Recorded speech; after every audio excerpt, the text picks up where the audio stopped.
It's incredible. Hi everybody, Mattias here. If you're anything like me, you probably watched the new Apple October event where they announced the new M3 processor. Now, is it worth upgrading from the M1 or the M2 to the new M3?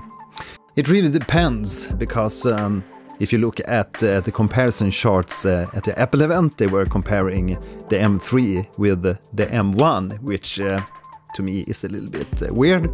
I think they should compare it with the previous generation from M3, and that's the M2s. Now, if you look at the comparisons between the M1 and the M3, it's supposed to be around a 30% performance boost, and between the M2 and M3, a 15% faster performance. But as usual, it all depends on what kind of work you do if you really need to upgrade. Now, if you follow my channel, you probably noticed that I didn't release any Apple Silicon related videos for quite some time, and that's because I'm so super happy with my M1 Max MacBook Pro.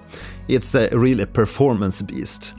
One of the benefits of using an Apple Silicon CPU is that you have something called SoC, which is System on a Chip. And that means that you have the memory, you have the GPU and the CPU on the same chip. And that gives you a really high memory bandwidth, which means faster processing. So if you're using stuff like video editing software, if you're doing music production with tons of plugins and that use a lot of memory, and maybe 3D modeling, you're gonna see a huge performance boost from using an Apple Silicon CPU.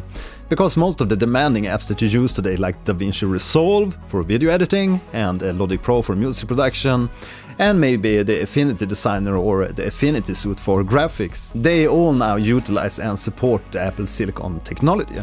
Okay, so let's take a quick look at the Apple website and look at the tech specs of the M3 CPU. Mind-blowing, head-turning, the new space black design. So we're all used to the space gray and all the like grayish colors. So it's nice to see a new, more blackish kind of color on the chassis. I guess this black design is a natural progression because we're all using the dark mode on the apps on our computers to save battery, and it's easier on the eyes. So these are the new CPUs, the M3, the Pro and the Max. So the M3 is gonna have 8 CPU cores and 10 GPU cores and up to 24 gigs of unified memory. The Pro will give you 20 cores CPU, up to 18 cores GPU and up to 36 gigs unified memory. And the powerful M3 Max, 16 cores CPU, up to 40 cores GPU and up to 128 gigs unified memory. Now, if you want to learn more about the unified memory of the Apple Silicon CPUs, I did a dedicated video previously where we talked about how you actually get more performance and better usage out of the memory with the unified memory system. So if you want to watch that video, click the card up here or check the video description for the link to that video. Game-changing graphics performance. Up to 2.5 faster rendering. Now, of course, we need to grab one of the M3s to actually see what the performance is like compared to the old M1 Max or the old M1. 80% faster CPU, 18 trillion operations. That's one hell of a lot of operations. Personally, I really feel that the older M1 and M2 generation has a really impressive battery performance, especially if you compare it to a PC. And they run a lot cooler than any of the Intel-based computers. Apparently the M3 will give you up to 22 hours of battery life.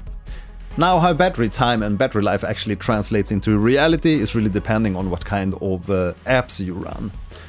And if we look at the specs here, up to 22 hours video playback and up to 15 hours wireless web browsing. But as you probably know, we're gonna see different battery life and battery time depending on what kind of apps we run. A MacBook Pro for everyone. Apparently the M3 is gonna be a 14-inch model, and then you're gonna see the Pro and Max in 14-inch and also a 16-inch model. And the M3 Pro and the M3 Max gonna support up to 2 or 4 displays. The M3 comes with a Liquid Retina XDR display, which supports extreme dynamic range. You have a 600 nits SDR brightness, up to 1000 nits sustained brightness, and 1,600 nits peak brightness. And I feel that already with the M1 you had an extremely sweet display.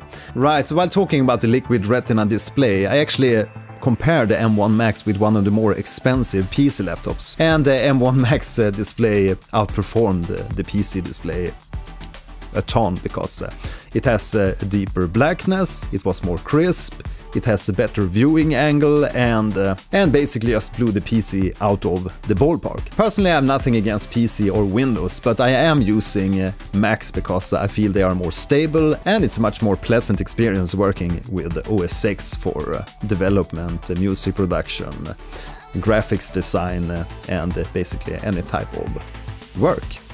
Gaming, I'm obviously going for a PC or the PS5. Right, so now I'd like to hear your experience from the October Apple event. What do you think about this new M3 technology? Gonna upgrade, or are you staying with the M1 or M2 generation? Thanks for watching today, my name is Mattias, and hope to see you in the next video. Bye!